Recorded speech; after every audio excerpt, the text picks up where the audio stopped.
Son film est un véritable choc. Thierry Michel est mon invité aujourd'hui pour l'Empire du silence. Bonjour Thierry Michel. Bonjour Patrick. Vous êtes cinéaste belge, vous avez parcouru le Congo et là, vous racontez dans ce film qui sort, eh bien, quelque chose d'incroyable, l'horreur qu'ont pu être ces 25 dernières années pour le peuple congolais.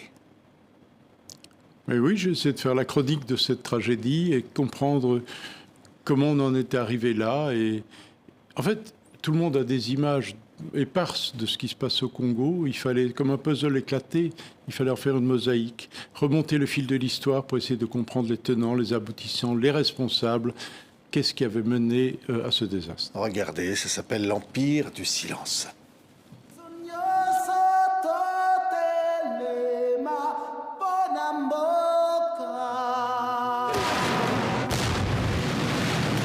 Le peuple congolais est massacré depuis plus de 2 décennies au vu et au su de la communauté internationale. Des milliers sont morts. Donc ce sont des vérités que certains ont tenté d'étouffer. There's a very serious group of crime that I think never been investigated to satisfaction. Ces gens nous ont guillotinés, ils nous ont tués. Quelqu'un qui a brûlé 1000 maisons, qui a brûlé des centaines de gens, on le nomme capitaine, on le nomme colonel. Those who have committed these heinous crimes have to be held accountable. In the mapping report, On entre dans les arcanes internationales de Oui. ce qui s'est passé au Congo, Thierry Michel, et de l'absence de justice.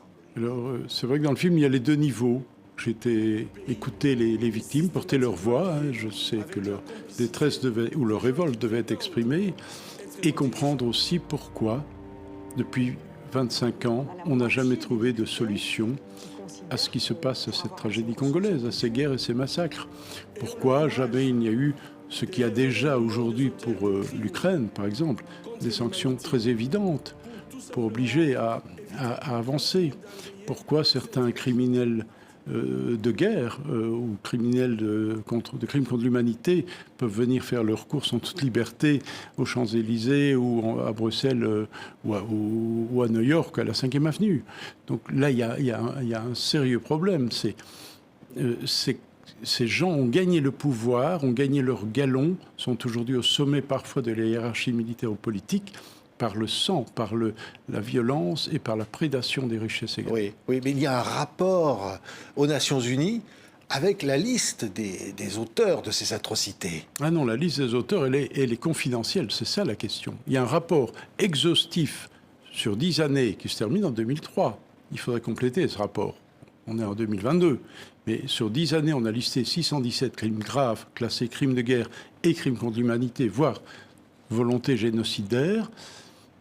Et puis ce rapport a été classé sans suite au fin fond d'un tiroir des Nations Unies, comme le dit le docteur Mukwege lors de son discours du prix Nobel qui a pris la poussière. Et la liste des commanditaires et exécutants de ces crimes est aujourd'hui toujours confidentielle. Oui. Pourquoi? Il y a une forme de complicité. C'est l'empire D'où du vient silence. ce silence dont vous faites le titre du film? Ça, c'est vraiment l'empire du silence. Voilà.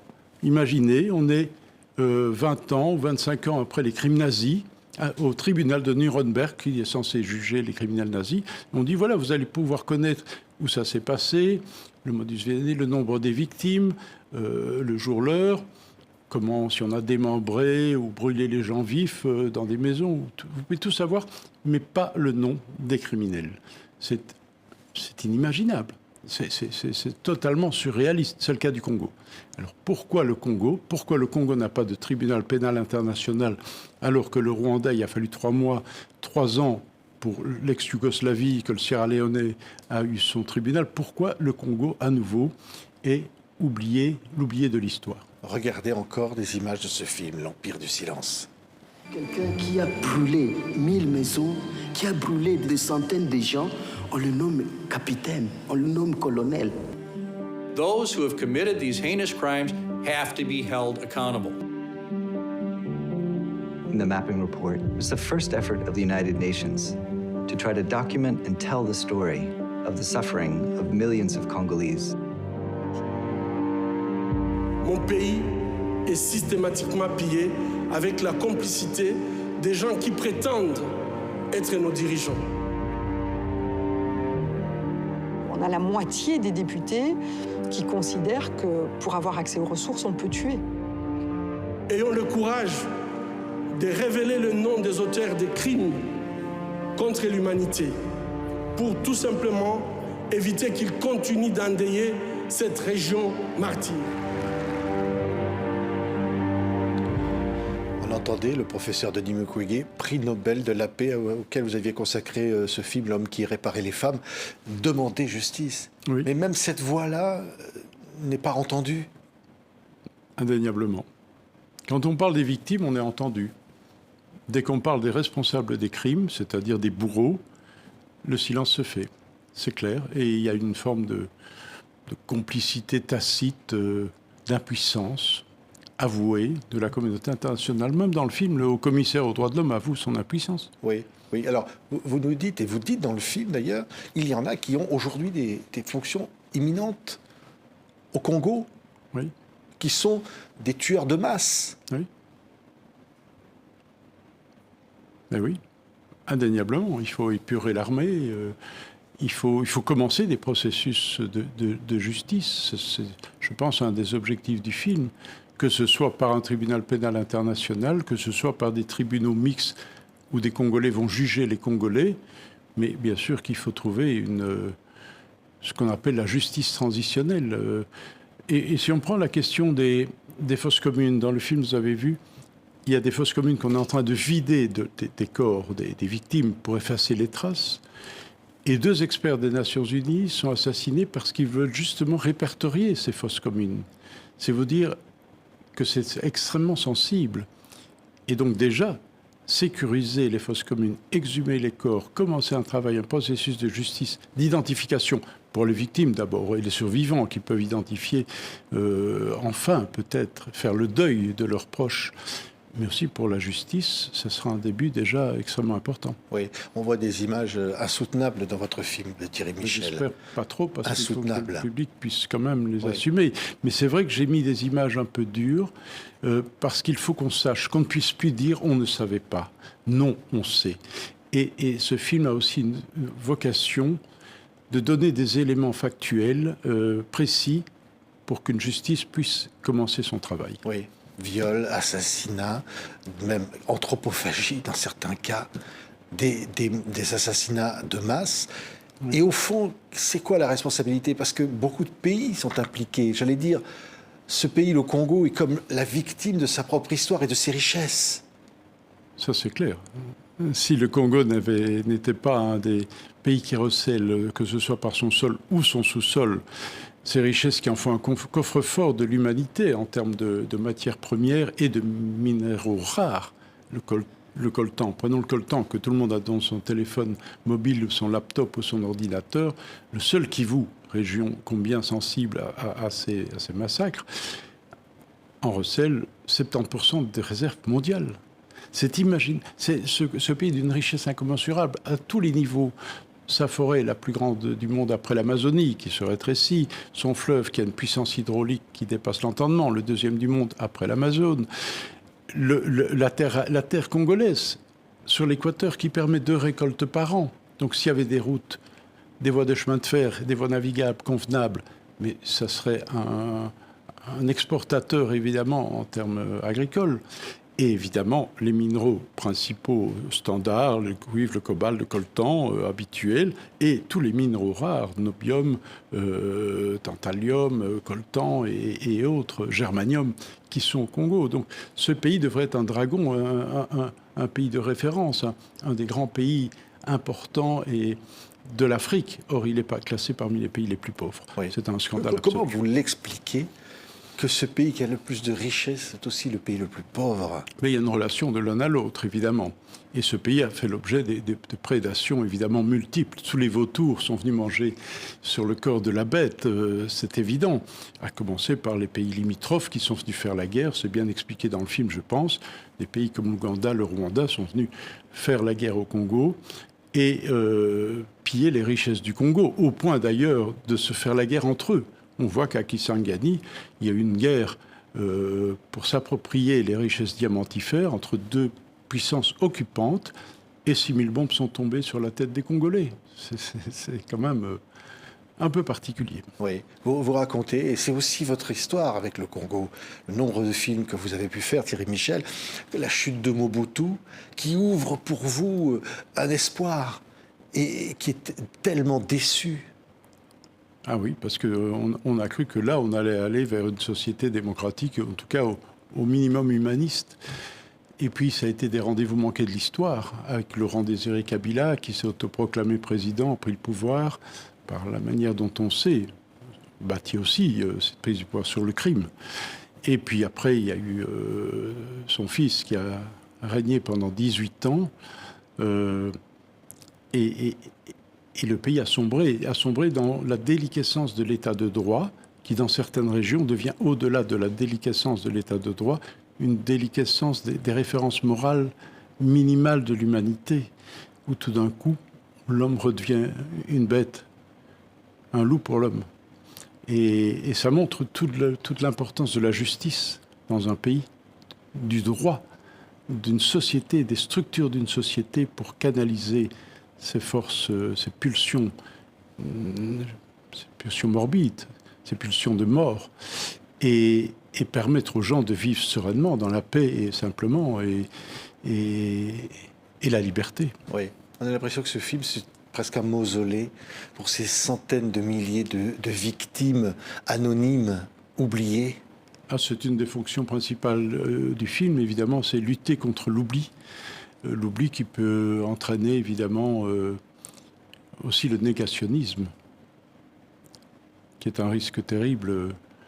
Vous voyez bien que l'histoire du Congo est comparée à d'autres. Aujourd'hui, l'Ukraine, bien sûr, mais l'histoire des guerres qui se sont passées en Syrie, Irak, etc., est beaucoup moins médiatisée. N'est pas à l'agenda prioritaire de la communauté internationale. Oui. Ce film doit contribuer, évidemment, à essayer de changer cet état de choses. Oui, mais j'imagine difficile à produire, à tourner, pour vous, y compris l'expérience que vous avez, Thierry Michel, un film comme ça. Oui, à produire, tout à fait. Je remercie TV5 d'avoir été une des chaînes de télévision, des rares chaînes de télévision avec la télévision belge, à avoir soutenu le film, bien entendu. Évidemment, après, je dois reconnaître que cette fois-ci, le tournage que j'ai fait au Congo, les derniers, après le changement de pouvoir, après que Joseph Kabila ait dû transmettre le pouvoir à Félix Tshisekedi, j'ai pu aller tourner en toute liberté. Donc ça, c'est quand même une avancée. Les gens parlaient, on osait parler avec beaucoup de courage, et pour la première fois, oser dire le nom des criminels présumés, enfin de ceux qu'ils avaient vus sur les lieux des massacres.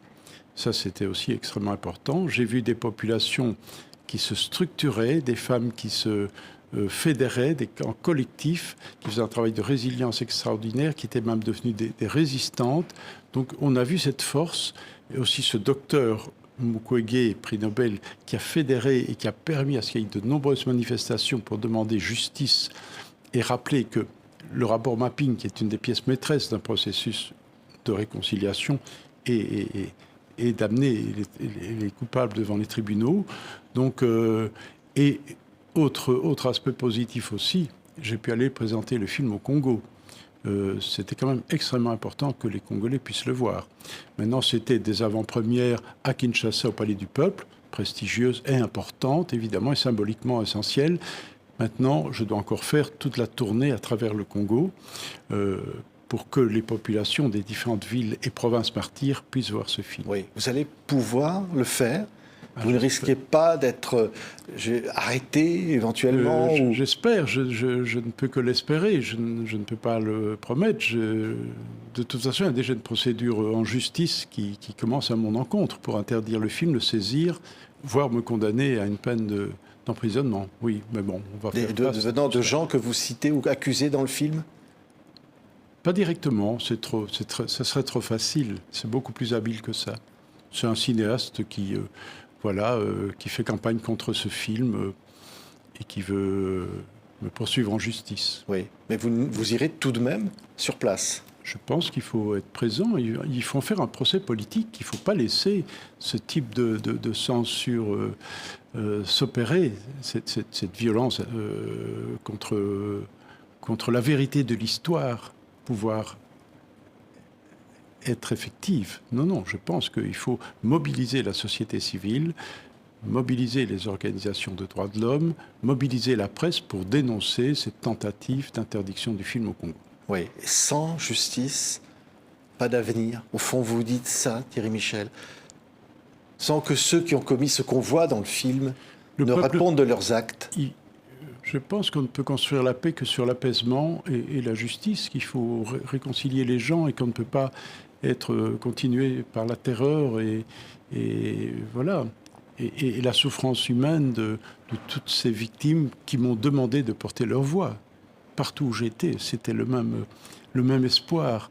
Sortons du silence, donc brisons le silence, c'est le but du film. Oui, on voit des images, parmi tant d'autres poignantes, de femmes qui disent « oui, on a été violés, oui, on a tué nos enfants », et qui le disent en groupe. Oui, et qui chantent avec beaucoup d'émotion, un chant que je dirais un chant d'espoir, mais donc quand même, les dernières paroles qui sont reprises, c'est « le sang va crier ». Ça veut quand même dire quelque chose. Et ces femmes le disent en Chiluba, la langue du président actuel de la République démocratique du Congo, Félix Tshisekedi. Ouais. Donc le message doit être entendu par les autorités maintenant. Vous aimez profondément ce pays. J'allais presque dire, malgré tout, qu'est-ce qui vous touche autant ? Ce pays est envoûtant par sa grandeur, par sa puissance, par sa beauté et par sa population. Je veux dire, j'ai côtoyé des gens dont certains sont venus presque comme des membres de ma famille. Et puis par ce devoir de mémoire, c'est une obligation morale. Je ne pouvais pas, ayant trop connu d'événements au Congo, trop d'espoir déçu, trop de rendez-vous manqués de l'histoire, je devais aller au bout du processus. Et ce film essaye, en remontant les 25 dernières années, de donner les clés de compréhension de la logique effroyable qui a plongé ce pays dans la tragédie. Oui. Et on espère, à partir de là, construire un futur d'espoir, bien sûr. Il y a pleine page dans le journal Le Monde qui est consacrée à votre film, à vos combats, à cette ode au Congo que vous aimez tant. J'ai presque dire jusqu'au bout de vos forces, parce qu'il en faut pour faire un film comme ça. Absolument. Oui, il faut tenir le coup, il faut être tenace, il faut affronter les dangers, les risques, les menaces, les intimidations, j'en ai eu bien sûr. Mais il faut que la vérité se dise. La vérité, c'est comme l'eau quand il y a une inondation, on ne peut pas l'empêcher. Je pense que, quels que soient les freins, quels que soient les barrages, on va débloquer tous les verrous pour qu'enfin ce pays puisse vivre dignement. Merci beaucoup Thierry Michel. L'Empire du silence, un film absolument exceptionnel, un événement pour sa sortie, soutenu par TV5 Monde. Presque pas votre grande œuvre, mais quelque chose qui, au-delà encore de tout ce que vous avez fait jusqu'ici, j'ai l'impression. C'est le film bilan, je dirais presque pour le Congo. C'est un film presque testamentaire. Voilà, je pense que là, c'est un tombé de rideau, je tourne la page. Je suis un peu apaisé d'avoir enfin pu dire ces choses-là, en espérant évidemment que ce ne soit pas un cri dans le vide. Merci.